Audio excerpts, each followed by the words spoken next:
말하기는 기술이지만 그 기술을 망치는 건 늘 감정입니다. 그래서 말 잘하는 사람은 멈추고 정리를 하죠. 안녕하세요. 고객을 이해하고 서비스를 연구하는 박강사입니다. 여러분의 성장과 성공을 뜨겁게 응원합니다. 회의, 보고, 고객 미팅에서 설명은 끝났는데 질문도 없고 결정도 없을 때 이렇게 판단하곤 하죠. 아, 설명이 부족했나 보다. 그래서 말을 더 하죠. 이유를 하나 더 붙이고 근거를 하나 더 얹고 아까 했던 말까지 다시 꺼냅니다. 그런데 이상하게도 말을 더 할수록 분위기는 무거워지고 상대의 반응은 점점 줄어들 거예요. 내 말을 듣기는 하는데 이렇다 할 결정은 없고 알겠습니다는 하는 것 같지만 하겠습니다는 안 나옵니다.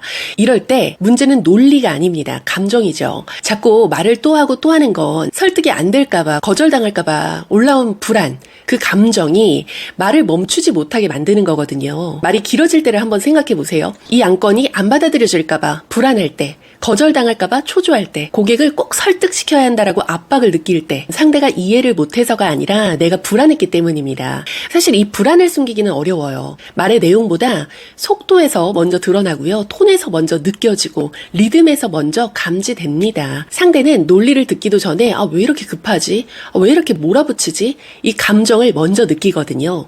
그래서 설득하려고 할수록 설득에서 멀어집니다. 불안한 상태에서 설명을 더하면 상대의 머릿속에는 알겠는데 왜 계속 말하지? 하면서 설득하려 할수록 설득에서 멀어집니다. 그래서 일할 때 말을 더 잘하려고 하면 상황은 더 나빠지는 거예요. 설득의 순간은 내가 더 말을 하는 시간이 아니라 상대가 생각하는 시간이거든요. 곧 대화의 주인은 말하는 사람이 아니라 판단하는 사람이 될 테니까요. 그런데 말하는 사람이 말이 길어지는 순간 그 판단의 시간은 생각이 아니라 빨리 답해야 하는 부담으로 바뀝니다. 그래서 설득이 안 되는 거예요. 내 불안이 상대의 판단을 재촉하기 때문입니다. 정말 설득을 원하신다면 상대의 주도권을 뺏는 게 아니라 주도권을 내어줄 때 설득이 됩니다. 그래서 말 잘하는 사람들은요, 설명을 많이 하지 않고 다른 선택을 하죠. 이상입니다. 지금 이 양건을 함께 진행하려면 가장 먼저 정리되어야 할 부분이 어떤 부분일까요?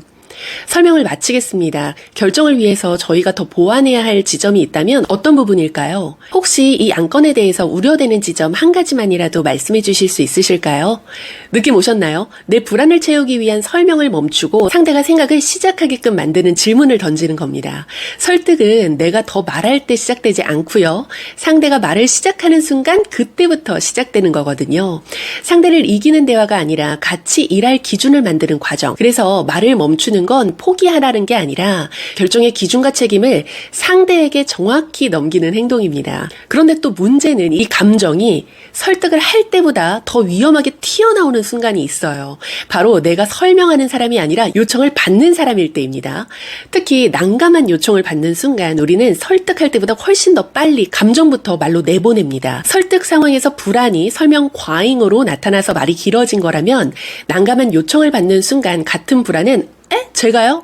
또요? 같이 즉각적인 반응으로 나오거든요.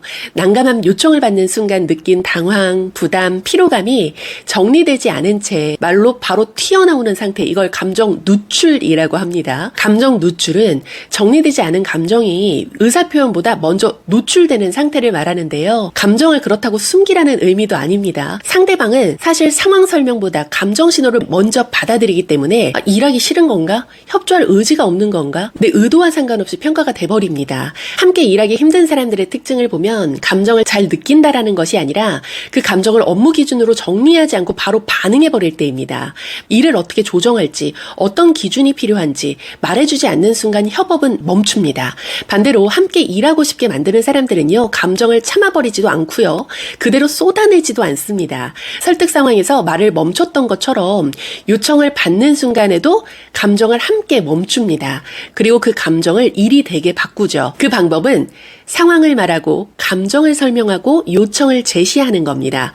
제가요가 아니라 업무를 처음 맡아서 실수할까봐 우려됩니다. 도움받을 수 있을까요? 또요?가 아니라 현재 업무가 물려서 마감 일정이 조금 버겁습니다. 일정 조정이 가능할까요? 못해요가 아니라 지금 여러 건이 동시에 진행 중이라서 지금 말씀드리기가 곤란합니다. 일정을 정리해서 말씀드리는 게 좋을 것 같은데 시간 주실 수 있으실까요? 이 말투의 차이는 감정을 느꼈냐가 아니라 그 감정을 어떻게 정리했냐의 차이입니다. 그래서 난감할 때, 감정이 툭 튀어나오려고 할 때 이 세 가지를 꼭 점검하세요. 첫째, 감탄사로 말을 시작하지 않는다. 에?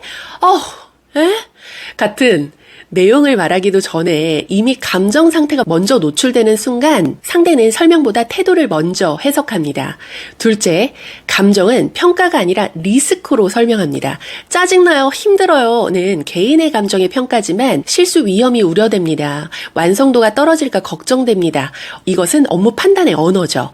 감정을 없애는 게 아니라 업무가 이해될 수 있는 언어로 정리를 하는 겁니다. 셋째, 요청은 거절로 끝내지 않는 것입니다. 못합니다. 는 대화를 닫히게 하지만 우선순위를 정해주실 수 있으실까요? 범위를 조정할 수 있을까요?는 협업을 여는 말입니다. 프로는 이를 무조건 거절하는 것이 아니라 조건을 조정하죠. 정리해보면 말 잘하는 사람의 기준은 생각보다 단순하죠. 말이 길어질 때 멈출 줄 아는가? 감정이 올라올 때 그 감정을 일이 되게 바꿀 수 있는가? 그래서 협업을 잘하는 사람들은 감정을 먼저 다루고 그 다음에 일을 같이 되게 만드는 사람들입니다. 말이 길어지는 순간, 감정이 앞서는 순간 보통 말을 더 하지만 말 잘하는 사람은 그 순간 멈출 줄 압니다. 그래서 저도 여기까지 하겠습니다. 지금까지 여러분의 성장과 성공을 뜨겁게 응원하는 박강사였습니다. 감사합니다.